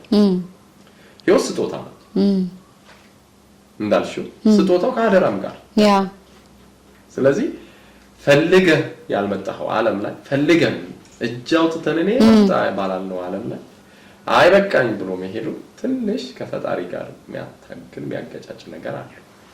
ስለዚህ ቁርጥ ያለ ነገሩ ምንድነው? መጽሐፍ ቅዱስ ራስን ማጥፋት በፍጹም በምንም አይነት ሁኔታ አይደግፍም። ባካችሁ በእንደዚህ አይነት ሐሳብ ውስጥ በጣም ብዙ የምትዋልሉ ሰዎች የክርስቲያን የመጨረሻ ቱምቢው የመጨረሻ የህይወቱ መለኪያ መጽሐፍ ቅዱስ ነው። መጽሐፍ ቅዱስ ደግሞ ይሄንን ይነግረናል። ስለዚህ ይሄን ለማድረግ በፍጹም ራሶቻችንን ለዚህ ማሰብም የለብንም። አይ ቲንክ ሌላው ከዘጸአት መጽሐፍ ላይ ይመስለኛል ምዕራፍ 20 ቁጥር 13 አካባቢ ለሕዝበ እስራኤል እግዚአብሔር ሕግ ይሄ በጽላት ጽፎ ሲሰጥ አንደኛው አትግደል የሚል እግዚአብሔር አይደለም ራስ ማጥፋትን ሰው ራሱ እንዲሞት አይፈልግም። ጄኒው ሰውን ምናልባት ኃጢአቱ ሊያጠፋው ይችላል፣ ሰው የመረጠው መንገድ ሊያጠፋው ይችላል እንጂ እግዚአብሔር ሰው ማንንም እንዲጠፋ አይፈልግም። አንዳንድ ዘመናዊ አይነት ሐሳቦች አሉ። ምናልባት እግዚአብሔር ጨካኝ ነው፣ እግዚአብሔር ፌር አይደለም የሚሉ አይነት ግን ደግሞ አይመስለኝም እንደዛ። እግዚአብሔር ለሁሉም ሰው ነፃ ፍቃድን ሰጥቷል። ያ ነፃ ፍቃድ ግን አምላክን ማወቅ በሚችልበት መንገድ በተመሳሳይ ደግሞ ሌላውንም ለመከተል ሙሉ መፍት ያለው አይነት አድርጎ ስለፈጠረ እግዚአብሔርን ያስወቅሳል፣ እግዚአብሔር የፌር ጥያቄ እግዚአብሔር የፌርነስ ጥያቄ እግዚአብሔር ያስነሳል የሚል እምነቱ የለኝ። ስለዚህ ራስን ማጥፋት ከመጽሐፍ አሰጽው ሌላ ምንድነው እኛ ጋር የተለየ ችግር እንደደረሰብን ማሰባችን ነው እንደዚህ የሚያደርገን። ለምሳሌ መጽሐፍ ቅዱስ እያነሳን ነው ኢየሱስ ክርስቶስ ቀደም እያልክ ነበረ በምድር ላይ ባሳለፈበት ታይም ብዙ ነገር አሳልፏል። ብዙ መንገድ መጥቷል። ቀደም እግዚአብሔር ለምን ታውከኝ እስኪል ድረስ አይደለ እስኪል ድረስ የሚያስደርስ ብዙ መንገዶችን መጥቶ ነው አይደል እዛ ደረጃ የደረሰው እና በህይወታችን ውስጥ የምናሳልፋቸው የትኛውም ነገሮች የተለዩ አይደሉም። እኛ ጋር የተለየ ችግር አልደረሰም። ስላላወቀን ይሆናል ስላልሰማን ይሆናል። ይሄን እኮ ሌላም ሰው እኛ የምናሳልፈውን ችግር ሲያሳልፍ እኔ ጋር ብቻ ነው ብሎ እያሰበ ሊሆን ይችላል እና እናንተ ጋር ወይ እኔ ጋር ወይ አንተ ጋር ወይ አንቺ ጋር ወይ አንተ ጋር የተለየ ችግር የደረሰበት ሰው የለም እና ከመጽሐፍ ቅዱስ የወጣ ከመጽሐፍ ቅዱስ የተለየ ችግር የደረሰበት ሰው የለም። ይሄንን ባይዚ ጳውሎስ ራሱ ያረጋግጣል። በደንብ ወንድሞች ወይ ከእናንተ ማን በቃ በሌላ መከራ እንደደረሰበት ልዩ መከራ እንደደረሰበት 40 ቁጥር እስቲል እኛ መሳፈርን ጉስትን ይያለን እስቲል ስቃዩ አለ ግን በዚህ ሁሉ ይላል ወደደን ደርሶ ስለዚህ ሞቱ አለ መገፋቱ አለ መራቡ አለ መጎሳቆሉ አለ ኤክስፔክት ያደረግነውን ነገር አለመኖሩ አለ በጣም ዲስሪስፔክት አለ ዲስአፖይንትመንት አለ በዚህ ሁሉ ውስጥ ግን የማይለቅ የማይተው ጌታ አለ። በጣም ጸጋ ያለበት የሚረዳ እንደውም እኔ አንድ በጣም የሚገርመኝ የባይብል ቨርስ አለ የእውነቴን ነው የምልሽ ምናልባት በኋላ ወደ መፍትሄው ላይ ላነሳ እችላለሁ ወደ አንቺ ሐሳብ ምንድነው እኔ ብቻ አይደለም ቤተሰቤን ያጣሁት እኔ ብቻ አይደለም ተጨንቄ ማቀው እኔ ብቻ አይደለም ብራጥቼ ማቀው ወይም ያጣሁት እኔ ብቻ አይደለም ስራ የሌለኝ እኔ ብቻ አይደለም ትምህርት የሌለኝ እኔ ብቻ አይደለም ጓደኛ የሌለኝ እኔ ብቻ አይደለም ቤተክርስቲያን አትፈልገኝም ብዬ ማስበው እኔ ብቻ አይደለም ሰው የለኝም ብዬ ማስበው እኔ ብቻ አይደለም አንድ ነገር ብሆን ተጣሪ የሌለኝ እስኪመስለኝ ድረስ የሚሰማኝ እኔ ብቻ አይደለም ማዝነው ምጨነቀው ምራበው ምጣመው ብዙ መክተት ይችላልላችሁ በቃ እንዴ አሁን እየተሰማን ነው ብለን የምናስባቸውን ስሜቶች ብዙ ስሜቶች መክተት እንችላለን። ነገር ግን እኛ ብቻ አይደለም እና መጽሐፍ ቅዱስ ላይ መዝሙር 34 ላይ እንዲላል እግዚአብሔር ልባቸው ለተሰበረ ቅርብ ነው ይላልና እግዚአብሔር ልባቸው ለተሰበረ ቅርብ ነው መንፈሳቸው የተሰበረውን ያድናቸዋል እና በጣም ይገርመኛል የእውነት ማለት ነውና እንዳልኩ ነው እኛ ብቻ እንደተጎዳን ባሰብንባቸው ጉዳዮች እንኳን ሪሌሽንሺፕ ፌል ያደረገውኛ ጋር ብቻ አይደለም ትምህርት ፌል ያደረገውኛ ጋር ብቻ አይደለም ስራ ፌል ያደረገውኛ ጋር ብቻ አይደለም ጫፍ ላይ ደርሰን ያጣነው እኛ ብቻ አይደለም ብዙ ሰዎች አሉ ስላላወቅን ነው ባይዛው እኛ ብቻ አይደለም መጸለይ ያቃተን እኛ ብቻ አይደለንም ማንበብ ያቃተን እኛ ብቻ አይደለንም የሆነ ነገር ማድረግ ያቃተን whatever it is መጨመር ይችላልላችሁ እኛ ብቻ አይደለንም ትልቁ ችግር ችግራችን እኔ ጋር ብቻ ወይ አንተ ብትሆን አንተ ጋር ብቻ እንዳለ የማሰብ ችግር ነው እና መጽሐፍ ቅዱስ ደግሞ ለዛ ይላል እኔ ብቻ ነኝ ካላችሁ እኔ ብቻ እናንተ ብቻ እንዳልሆናችሁ ቀደም እንዳልከው ጳውሎስ በደንብ አስረግጦኝ ነው እንግዲህ ጳውሎስ ማለት በጣም ኢምፕረስ የምንሆንበት ሰው ነው ዋው ጳውሎስ ምን ይላል ሰው ነው ለብዙ ነገር የምናነሳው ሰው ነው ለብዙ ነገር ምሳሌ አድርገን የምንጠቅሰው ሰው ነው ብዙ ነገር ያሳለፈ ነው የተማረ ነው ከብዙ ነገር ዘሩ ራሱ የሚገርም ነው እና ነገር ግን እሱ እንኳን ያለፈን በመከራ ያለፈ እንደሆነ በደንብ አስረግጦ ይነግረናል አይ እሱኛውን ዘልየዋለሁ ካለና ጥቅስ እንኳን ከሸረፍን እግዚአብሔር ይለናል ልባቸው ለተሰበረ ቅርብ ነው ተሰግሬያለሁ ካለን ተጎድቻለሁ ካለን አዝኛለሁ ካለን ሰው ከርቶኛል እንዲሆኛለሁ ቤተሰቤን አጥቻለሁ ብዙ ነገር ውስጥ ገብቻለሁ ብለን እንኳን ካለን እግዚአብሔር ልባቸው ለተሰበረ ቅርብ ነው እና የትኛው ምክንያት ሊሆን አይችልም ቀደም እንዳልኳችሁ ነው ወደ ቀጣዩ ነገር እንሄድ ሐሳባችንን ስንሰበስበው አንደኛ ነገር እኛ ባለቤት አይደለንም ባለቤት ባለምኩበት ነገር ላይ መወሰናችን በመቀጠል ደግሞ ሶሻል ሚዲያዎቻችንን አጠቃቀማችንን እናስተካክል። ከዛን ደግሞ ቅድም ስትል እንደነበረው የምናደርጋቸው እያንዳንዳቸው ነገሮች ከምን አንፃር እንደሆነ ቆም ብለን ራሳችንን መገምገም አለብን። ራሳችንን ማየት አለብን። መጽሐፍ ቅዱስ ምን ይላል? እያንዳንዱ ነገራችን የሚቀደው ከመጽሐፍ ቅዱስ ስለሆነ ከዛ ነገር አንፃር ራሳችንን ማየት አለብን። ምናልባት ለመጀመሪያ ያህል ቅድም እንትን ሳናደርግ ይሄ የማህበራዊ ሚዲያን አነሳንና ከማህበራዊ ሚዲያ ብዙም ባልተራራቀ ሁኔታ ስለ አንደበት እንደው ለብዙ ሰዎች እልፈት ለብዙ ሰዎች ይሄ ጣፋጭ የሚባለውን እድሜ ባጭሩ እንዲቀጭ ምክንያት ሆነ ነገር አንደበት በጣም ብዙ ለማውራት አይደለም እዚህ ላይ ሁላችንም ግን ለሰዎች በየማህበራዊ ሚዲያ ፌስቡክ ሊሆን ይችላል ዩቲዩቦች ላይ ቲክታክ ላይ የምንሰጠውን ኮሜንት ለእግዚአብሔር ክብር በሚሆንና ለሰውየው ጥቅም በሚሆን መንገድ ብንሰጥ ጥሩ ነው ብዬ አስባለሁ። ምክንያቱም አንደበት መጽሐፍ ቅዱስ እንደሚለው እሳት ነው ይላል ያዕቆብ ላይ የፍጥረትን ሩጫ ይገታል ይላል። ያ ብቻ አይደለም መርከብ ይላል ትልቁ መርከብ በቃ በመልክ ምናምን በቃ ይገታል ይላል። በቅሎ ፈረስ ምናምን ነገር በእንትን ይያዛል ይላል። መኪናን እናንሳ በፍሬንት ይዘዋል። አንደበቱን ሊገታ የማይችል ክርስቲያን ግን የከፋ ነው ይላል።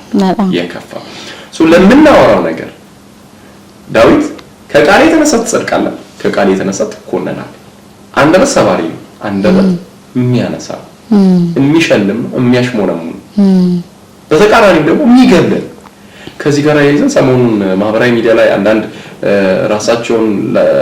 ራሷን ያጠፋች ምክንያት አርጋ ስትነግር ኮሜንቶች የሰው ኮሜንት እንደሰለቻት እንደደከማት አያችሁ ምን ያህል ሰው ህይወትን ሊቀጭ እንደሚችል። ስለዚህ በጣም የሚገርምሽ ደግሞ በጣም ብዙ ጥናቶች በተለይ ይሄ ከስነ ልቦና ጋር ተገናኝተው የሚወጡ ጥናቶች እንደሚነግሩት ከሆነ በጣም ብዙ ሰዎች የሚጎዱት በቅርብ ሰዎቻቸው ንግግር ሚስት በባሏ ባል በሚስቱ ወንድም በእህቱ ቤተሰብ ልጆቻቸው ላይ በዚህ አንዳንዴ እኔ እውነት ማስተካከል አለብን ብዬ አስባለሁኝና ቀልል ይመስላል ይችላል ይሄ አንተ አትረባም ድሮም አንተ ምናምን ብዙ አሁን ለሚዲያ ማን ተጠቀማቸው አይነት ቃላቶች ሲሰናዘሩ ይታያል። ወይ ባንድም በሌላም ትልቅ የሆነ ተጽዕኖ አለው። ቀደም ይያልከን ነበርና ባይዘዊ ይሄ የኮሜንቱን ጉዳይ ስታነሳ በቅርብ ያረፈችው እህታችን ባለቤቷም በዛው ከሷ ተነስቶ በሚባሉ ነገሮች ምናምን ነገር እሱም ድጋሚ ራሱን እንዳጠፋ መመልከት ችለናልና ይሄ በጣም ያሳዝናል ባይዘዊ እና ወጣት መሆናቸው ደግሞ የበለጠ ያሳዝናል። እሱ ብቻ አይደለም ስለ ኮሜንት ካነሳን ኔጌቲቭ ኮሜንቶች ምን ያህል ተጽዕኖ እንዳላቸው መታየው አንዲት ታዳጊ የቅርብ ጊዜ ትዝታ ነው እንደዚሁ ራሷን አጥፍታለች። ምንድነው ምክንያቷ? ኮሜንት ነው። ከዛ በኋላ የሆነ ምክንያት አለ አይ ቲንክ ሰውነቷ ምናምን ነገር ነው በዛ ምክንያት ሲያላግጡባት ወደዚህ ነገር ውስጥ ገባች። ለሰይጣን እውነት ለመናገር ለዚህ ነገሮች ብቻቸውን በቂ ናቸው ብለን አናስብም። ነገር ግን ለሰይጣን እድል ፈንታ መስጠትም አንዱ ነውና እነዚህ ነገሮች ምክንያት አንሁን፣ በቃ መንገድ አንሁን። ቅድም እየጠቀስክ ነበር አይደለ ሰውን መግደል ኃጢአት እንደሆነ። ከዛም በኋላ መጽሐፍ ቅዱስ ሌላ ክፍል ላይ ደግሞ ወንድሙን የሚጠላ ነፍሰ ገዳይ ነው ይለናል። ምን ማለት ነው? በአንድም በሌላ መግደል ነው እና በንግግራችን ሰውን አንግደል።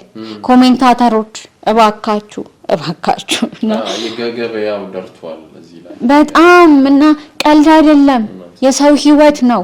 ዳግመኛ ተሳስቼ ነበር ምንለው አይደለም ወይ ኤዲት እንደምናደርገው አይደለም። እና በዚሁ አጋጣሚ ለማለት የምፈልገው ነገር ቢኖር እድልን ካገኘሁኝ ዘንዳ ሚዲያ ኢንፍሉዌንሰሮች፣ ቲክቶከሮች፣ ዩቲዩበሮች፣ የተለያየ ጽሁፍ ምጽፉ ሰዎች፣ ብዙ ሰው የሚሰማችሁ የምትከተሏቸው ሰዎች ያሏችሁ ሰዎች ኃላፊነታችሁን ተወጡ። ለዚህ ነገር አንተ ተጠያቂ ነህ እኔ ተጠያቂ ነኝ እህቴን የምትመለከቺ ይሄን የምትመለከት ወንድሜ እናት አባቴ ተጠያቂ ነን ለምን ካላችሁኝ ከኛ ምን አድርገናል ሚላውና ለሚለው ጥያቄ መልስ እስካላገኘን ድረስ ተጠያቂ ነን ስለዚህ ጉዳዩ ኖርማል አይደለም ኖርማል አናድርገው እኛ የኛ ባለቤት አይደለንም ከዚህ ጋር ተያይዞ ስለ ኃላፊነት ስናነሳ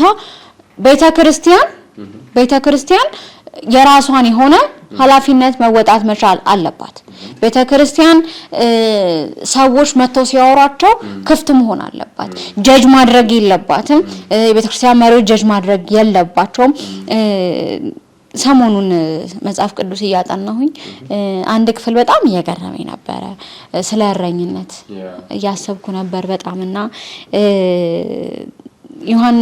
ዮሐንስ ላይ ይናገራል ስለ እረኝነትና እረኝነትን በሶስት ከፍሎት እናያለን እረኛ ራሱ እረኛ ነው ጀስት እረኛ ነው ከዛም በኋላ ይጠብቃል በጎቹ ምናምን ነገር ከዛም በኋላ ቅጥረኛ እረኛ እንዳለ ይነግረናል ከዛም በኋላ መልካም እረኛ እንዳለ ይነግረናልና እረኝነት በጣም ቫልዩ ያለ ነገር እና እረኝነት ቀላል አይደለም እና በጎቹን ይጠብቃል ምናምን ኖርማል ነው ለእንደሌላ እረኛ ህይወት ይቀጥላል ከዛን ግን ስለ ቅጥረኛው እረኛ ሲናገር ሲበሉ ምናምን ኃላፊነት ይወስዳል ራሱ ነው ተኩላ መጣ ሰምበዲ መጣ ሰምቲንግ መጣ ራሱ ነው የሚያመልጠው ለምን ቅጥረኛ ነው ላይክ ኬር አይሰጠውም ገብቷል ምክንያቱም ስለተከፈለው ነው ያደረገ ያለው ስለተከፈለው ነው ብዙ ነገር እየሆነ ያለው እንጂ የእረኝነት ልቡ ኖሮት አይደለም ከዛም በኋላ ደግሞ እግዚአብሔር መልካም እረኛ ነኝ ብሎ ራሱን ዲፋይን ሲያደርግ ደግሞ እንመለከታለን ስፔሲፊክ ላርግና ሁለተኛዋን እረኝነት ላንሳ እረኝነት እኛ አሁን ሚዲያ ላይ ያለን ሰዎች የትኛው እረኛ እንደሆነ ብናይ ቆም ብለን ብዬ አስባለሁ ምክንያቱም ስለተከፈለን ነው እያወራን ያለነው ሚዲያ ላይ ወጣን እያወራን ያለነው እውነት ልቡ አለን ወይ እና አንዳንዴ ልቡ ያለው ሰው ያስታውቃል አይደለ ያስታውቃል ንግግሩ ያስታውቃል አሰራሩ ያስታውቃል ለቢዝነስ አይደለም እና ገንዘብ አትስሩ እያልኩ አይደለም በደንብ ስሩ እናበረታታለን ጌታ ይርዳችሁ ከዚህም በላይ ብዙ ስሩ ጥሩ ነው ብዙ ዶላር ስሩ በጣም ቆንጆ ነው ፕሮሞሽን ስሩ ብዙ ነገር ስሩ መልካም ነው ነገር ግን እንደዛኛው እረኛ እንዳንሆን ህዝባችን የሆነ ነገር ሲመጣበት የሆነ ነገሮች ሲመጡ አሁን ስፔሲፊካሊ እናነሳን ከዚህ በመቀጠል ብዙ ነገሮችን እናነሳለን ወደፊት ፕሮግራሞቻችን ላይ ብዙ ነገሮችን ሐሳብ ወቅታዊ የሆኑ ጉዳዮችን እያነሳን እንተናላለንና እኛ አሁን እድሉን አግኝተናል ሚዲያው ተሰጥቶናል እንዴትኛው እረኛ ነን እንዴት ነው የምንጠብቀው ለፎሎወሮቻችን እኛ ኃላፊነት መውሰድ አለብን ምክንያቱም አምነው ነው የሚከተሉን በዛው ታውቃላ ተጠቅመኛለህ ብዬ ስለማስብ ነው ፎሎ ማድረግ እንጂ አንተ ብር መስራት እኔ አሳስቦኝ አይደለም እኛ አሳስቦን አይደለም ስለዚህ ለነዛ ያን ፎሎ ላረገን ሰው ኃላፊነት እንወስዳለን በቃ እየመራ ነው ገደልም እንወሰደው ወደ መልካም እንወሰደው እየመራ ነው እና አሁን ላይ ያሉ በጣም ጸዴ ሰዎች በቃ ይሄ በጣም ምርጥ የምንላቸው ሰዎች እንቁ የሆኑ ሰዎች አሉ አሁን ላይ ሶሻል ሚዲያችን ላይ እየመጡ ያሉ ሰዎች እነዛ ሰዎች ራስን እንድትመለከት ቆም ብለህ እንድታይ ምናምን የሚያረጉ ሰዎች መልካም ስራን የሚሰሩ እንዲቻላል እንዴ ብለህ እንድታስብ የሚያደርጉ ብዙ ሰዎች አሉ ስለዚህ እኛ ለምንመራቸው ሰዎች ኃላፊነት አለብን ለምንከተሉን ሰዎች ለፎሎወሮቻችን ለሰብስክራይበሮቻችን ኃላፊነት አለብን ስለዚህ ኃላፊነት እንዳለበት ሰው እንንቀሳቀስ ለሆዳችን አንደር በተለይ በቃ ለወዳችን አንደር ጉዳዩ ላይ አድምተን ማውራት ያለብን ጉዳዮች ላይ አድምተን እናውራ እና ሁሉ ነገር ደግሞ ለገበያ አይቀርብም ሁሉ ነገር ላይ አንደራደር ለሁሉ ነገር ገንዘብ አናርገው ሁሉ ነገር ወይዘው አሁን እንደዛ ሆኗል እኮ አሁን ሰንበዲ ሞታ በዚህኛው ሁለት ሐሳብ አቋም ይመስለኛል አንዳንዴ ሳስበው ፐርፐስሊ ስክሪፕት አዘጋጅቶ ምናምን እንዲለኛል ከዛ እንዲስል እካለ እንዲምላችታል ሰው ይሄንን አረጋለሁ ቫይራል ወጣለሁ ይብለው አስበው ነውና እንደዛ እንዳንሆን እንጠንቀቅ እንጠብቅ ፕላስ ደግሞ እግዚአብሔር ስለነዛ ሰዎች ይሰማዋል አይቀርምና ቤተክርስቲያንም ስለረኝነት አንስተመቼን ቤተክርስቲያንን አለማንሳት አንችልም መጋቢዎቻችን ቤተክርስቲያን መሪዎች መዋቅሩን ስለሆነ እያነሳን ያለ ነው። ወጣት መሪዎች በየትኛውም ቦታ ያላችሁ እንድናወራ ሰፊ እድል ይከፈት፣ መንገዱ ክፍት ይሁን። ከዛ ደግሞ መተው ሲያወሩ ስብከት ማሳመሪያ አይሆኑ። ይሄ እንዴት ልበለው ዘመናዊ ሀሜት አይሁን። ምናደርገው ነገር የተሻሻለ ሀሜት ሆኗል። አሁን ሚዲያ ላይ በቃ ማለት ዞረታል። አሁን ሚዲያ ላይ አዋቅረን ነው ምናመው፣ ለሰው እንዲመች አድርገን ነው ምናመው እና እነዛን ነገሮች እንቀይር፣ እናስቀር፣ እንግታ እና ቤተክርስቲያን ከተነሳች ለማዳመጥ ዝግጁ ትሁን። ይሄ ባህላችን ያደገ መምጣት አለበት። የማዳመጥ ባህላችን ያሳደገ መምጣት አለብንና ቤተክርስቲያን ለዛ ነገር ክፍት ትሁን። እኛም ደግሞ ለማውራት ክፍት እንሁን፣ እንዘጋጅ። ቀደም እንዳለ አሁን ያልናቸው ነገሮች ሙሉ በዘወይ በደንብ ብንገጣጠማቸው ወደ እግዚአብሔር እንጠጋ የሚል ድምዳሜ ይሰጡናል። በጣም አሪፍ ሩታይ፣ በጣም ጥሩ። ውድ ተመልካቾቻችን ፕሮግራማችን እንዲህ እያለ ይቀጥላል። አሁን ስለ መፍትሄው እናነሳለን። መፍትሄውን ስናነሳ ቀደም ስለ ቤተክርስቲያን እያወራን ነበረ እና ቤተክርስቲያን ምን ማድረግ አለባት የሚለውን ነገር ስናነሳ ነበረ። ቤተክርስቲያን ምንድነው ማድረግ ያለባት የሚለውን ነገር ስናነሳ ተስፋን መስበክ አለባት።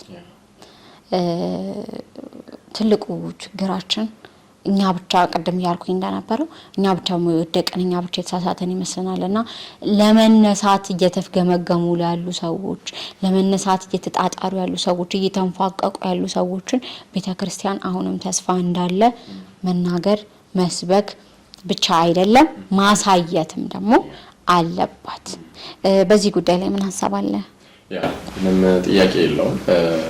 ምክንያቱም ዞሮ ሁላችንም ቤተክርስቲያን ነንና መሰብሰቢያችንም እንዲሁ አንዱ የሚያበረታበት መጽኛ ቦታችን ነውና ቤተክርስቲያን እዚህ ጉዳይ ላይ ያላለሰለሰ ጥረት ነው ማድረግ ያለበት፣ ምንም በማያሻማ በማያወላዳ መልኩ። ሌላው ምናልባት አሁን በዚህ አይነት የህይወት ውጣ ውረድ ውስጥ ላሉ ወገኖች በጣም በተስፋ መቁረጥ ውስጥ ላሉ፣ በድብርት ውስጥ ላሉ፣ በስራ አለመሳካት ውስጥ ላሉ ተስፋ እንዳለ ነገ የሚባል ቀን አለ። በዚህ አጋጣሚ አንድ በጣም የሚደንቅ አባባል አለ። ለነገ ቦታ የማይለቅ ዛሬ የለም። ሁሉም ዛሬዎች ነገ በሚባል ተስፋ ይተካሉ። ስለዚህ በምንም አይነት ሁኔታ ራስን ከማጥፋት በፊት ተስፋ የሚባል ነገር ማሰብ መቻል እንዳለብን ልነግር እወዳለሁ። ሌላው አሁንም በእንደዚህ አይነት ድባቴ ውስጥ ላሉ ሰዎች እንደው በጣም ጥሩ መንገድ ተብሎ የሚታሰበው ጊዜ ከእግዚአብሔር ጋር እንዲወስዱ የግል የጥሞና ጊዜ። ይሄ ነገርን በወሰን እግዚአብሔር የሰጠኝ ህይወት እውነት እሱ ባለው መንገድ ጨረስኩት ወይስ አልጨረስኩትም? ሳይለንስ በጣም ወሳኝ። ፕሬየርስ ፐርሰናል ኳይት ታይም የምንለው ከእግዚአብሔር ጋር ይበልጥ የምንጠጋጋበት በጣም እንዴት ነው ይሄ ወደ መገኘቱ፣ ወደ ህልውናው፣ ወደ አብሮነቱ በጣም ቅርብ ብለን እሱ ለኛ ያለውን የህይወትን ነጸብራቅ የምናይበት ጊዜ ልንፈጥር ይገባል። ህይወት ጫጫታ ብቻ አይደለች። ማህበራዊ ሚዲያ ይጮህብናል፣ ሌላው ይጮህብናል፣ ሌላው ይጮህ። እስቲ ገለል እንበል። እኔ ገለል ጌታ ኢየሱስ ማርቆስ ወንጌል ምዕራፍ 1 ላይ ቁጥር 35 ጀምረሽ ስታነቢ በማለዳ ተነስቶ ይላል ወደ ምድረ በዳ ሄደ፣ በዚያም ይላል ጸለየ፣ ጸጥ ብሎ። አንዳንድ ጊዜ የሰው ጩኸት የኛን ህይወት በጣም ያራኩተዋል፣ እንዳልነበር ያደርጋል። ዝምታን ጥም ሐና የዘመረችው መዝሙር ጸጥታን ፈራን፣ ጩኸትን ጠራን፣ በቦታ ገባን፣ ደጅ ውለን አደርን አደባባይ ለማይረባን ሲሳይ። እነዚህ አይነት ሐሳቦች የሚመጡት ከእግዚአብሔር ጋር የግል ጊዜ ካለመውሰድ።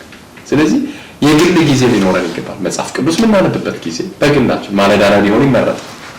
ምን ጸልይበት ጊዜ፣ ያዘኝ የምንልበት ጊዜ ሊኖረን ይገባል። አንደኛው ሐሳብ እንዲህ ነው ከፓስቶራል ኬር አንፃር። ምክንያቱም በጣም ብዙ ሰዎች መጽሐፍ ቅዱሳችን ላይ የደከሙ ሰዎች አሉ። ወዲያስን አይተሻላል፣ በቃ አልችልም፣ ወሰደኝ ብሎ ከአባቶች ያለ ኢዮብን ተመልከች እኔ ለምን እንደዚህ ለማሰቃየት ተፈጠረ በቃ ብትወስደኝ ባልተፈጠርኩ አይሻልም ነበር ብሎ ስለዚህ ለነዚህ ሰዎች ግን አምላካዊ ምላሽ የሚያስደንቅ ነው ስለዚህ ቆም ብለን ማሰብ ተስፋ በህይወታችን ከሁኔታዎቻችን በላይ እግዚአብሔር የተናገረን ነገር በጣም ወሳኝ ነው ያ ልክ ነው ሰው ወደዚህ አይነት ውሳኔ ውስጥ የሚገባው ብዙ ሰው በብዙ ነገር ተስፋ ይቆርጣል ግን ፋይናሊ በእግዚአብሔር ተስፋ ሲቆርጥ ያንን አስባለሁ እና በእግዚአብሔር ተስፋ ይቆረጥ ምክንያቱም ለምን ካልከኝ ትላንትናዎቻችንን ዞር ብለን ስንመለከት ከእግዚአብሔር ውጭ ማንንም አይታይም ብዙ የመጣንባቸው ኮቴዎቻችንን ስናይ ብዙ የመጣንባቸው ነገሮች ትላንቶቻችን ብለን ቆም ብለን ስናይ ወደ ኋላ ስንዞር ሰው እኛን ሲያየን ምናምን ከእግዚአብሔር ውጪ ማንንም አልነበረም ሰው ሊሚት አለው በጣም የኔ የምንለው ሰው በጣም ይቀርብ የምንለው ሰው የሆነ ገደብ አለው ተከሻው አቅሙ ይለያያል የእግዚአብሔር ተከሻ ግን ሰፊ ነው አይዝልም ዝሎ አይጥልም ባይዘዌ ለምሳሌ ሚያዝ እንኳን ፈልገህ አንዳንድ ነገሮች እጅ አቅቶት ተንቀጥቅጦ ይወድቃል ሳትፈልግ ቀርታ አይደለም ወይም እነዛ ሰዎች ክፉ ሆነው እኮ አይደለም ነገር ግን ሊሚት አላቸው በቃ ሰው አይደሉ አላቸውና ብዙ ነገሮቻችንን እግዚአብሔር ሊያስቀምጠን ቢሆን እንደዚህ አይነት ደረጃ ምን ደርሳ አይመስለኝም ያብዛኞቻችን ነገሮች አሉት ሰው እጅ ላይ ነው ቤተሰብ እጅ ላይ ነው እጮኛ እጅ ላይ ነው ባል እጅ ላይ ነው ስራ ላይ ነው የሆነ ነገር ላይ ነው እና ምናስቀምጥበት ነገር ሊሚት አለው ለዛ ነው ምክንያቱም ትምርታችን ላይ ተስፋችንን ካስቀመጥ ነው ትምርታችን የሆነ ሰዓት ፌል ሲያረግ ወደቀ ማለት ነው ስላላጠናንም ላይሆን ይችላል በየወንዳንዴ ስላልጣንም ላይሆን ይችላል በቃ እግዚአብሔር ፈቃድ ነው ምንም ማድረግ አትችልም አትታገል እና ስራችን ላይ እንጠራለን ስራችን ፌል ሲያረግ ተስፋ ይቆርጣል ከዛም በኋላ ደግሞ የሚገርም ነገር ተስፋ ቆራረጣችን እንደ ማስቀመጣችን መጠን ይለያያል ልባችን እንደጣልንበት መጠን ይለያያል አንድ ባይዘው በጣም የከረረ ነገር ላይ ስታስቀምጠው ለመበጠስ ቅርብ ነው ያ ማለት ከዛ ሰው ጋር ያለ ኢንቲሜንሲ ከዛ ሰው ጋር ያለ ቅርበት ከዛ ነገር ጋር ያለ ቅርበት ለምሳሌ ትምህርት ሊሆን ይችላል ስራ ሊሆን ይችላል ጓደኛ ሊሆን ይችላል ባል ቤተሰብ እናት አባት ማንንም ኩተት አክስት አጎት አሜሪካ ያሉ አጎቶች አሜሪካ ላይ አክስቶች ምናምን ሊሆን ይችላሉ እነሱ ላይ ዲፔንድ በሆንበት እነሱን ጥብቅ አርገን ባዝነበት ልክ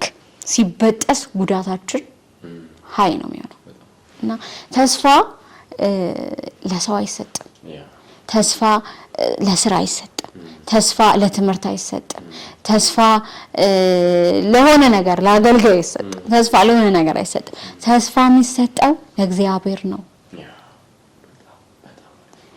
ለምን ካልከኝ እሱ ጋር ሲሆን አይበላሽ እሱ ጋር ሲሆን ይወድቃል የሚል ስጋት ያገባ አንዳንዴ የሰጠነው መስሎን ያልሰጠነው ብዙ ነገር አለ አይዘው እና አንዳንዴ ምን ኖራቸው ህይወቶች የጸሎታችን ምላሽ ናቸው በቃ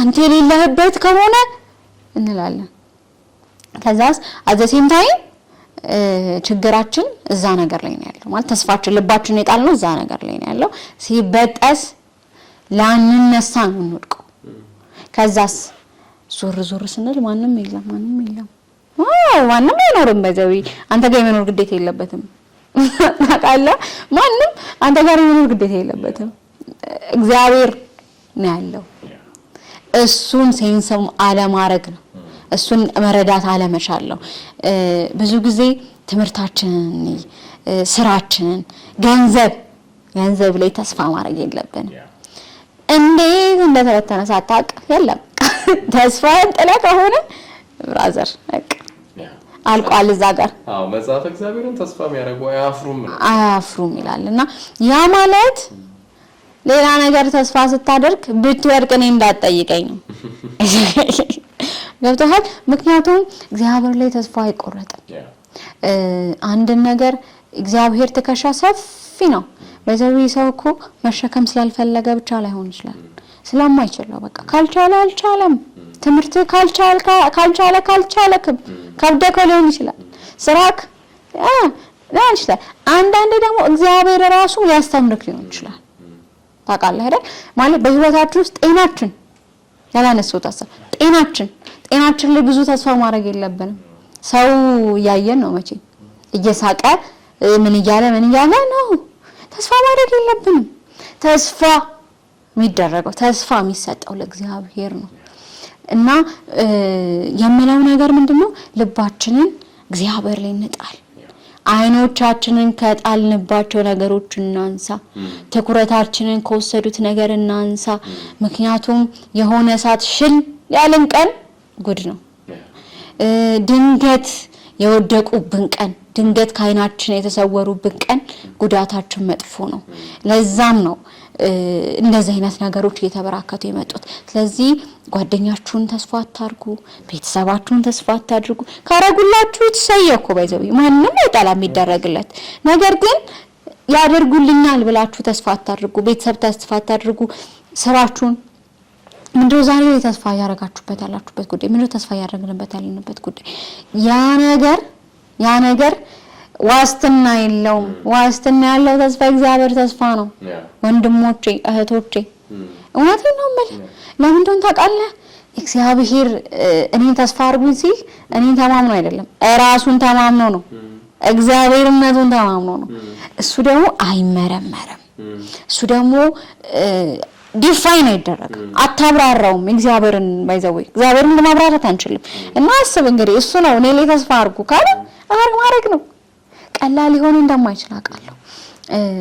ያንን ደግሞ ለማወቅ ቅድም እንዳልከው ከእግዚአብሔር ጋር ጊዜ ማሳለፍ ጥሩ ነው። የዋልንበት ነገር ይገዛናል። የዋልንበት የታከክነው ነገር ከኛ ጋር የመቆየት እድሉ ሰፊ ነው። አንዳንዴ ከሰው ወደ ሰው ጠረን ራሱ ይጋባል። ለምን ካልከኝ ከቆይታ ብዛት ያንን ሰው ልብስ አንድ ሰው ሲለብስ ምናምን ምስለየው ጠረን አለ። በቃ እንዴ እንትና ልብስ ለብሳ ነው ወይ እንትና ሽቶ ገዝታ ነው ልትሉላት ትችላለህ። ለምን ካልከኝ አብሮ አንድ ላይ ከመዋላቸው የሆነ ነገር ከዛ ልብስ ስትለብስ ስትቀያየር የሆነ ነገር ሲሆን ይመጣል፣ የሆነ ያ ጠረን ይመጣል። እና ከእግዚአብሔር ጋር ጊዜ ማሳለፍ ጠረናችንን ይቀይረዋል፣ ተስፋችንን ይቀይረዋል። ምናልባትም አይናችንን ሌላ ቦታ እንድናደርግ ያደረገ ከእግዚአብሔር ጋር ያለን ህይወት ነው።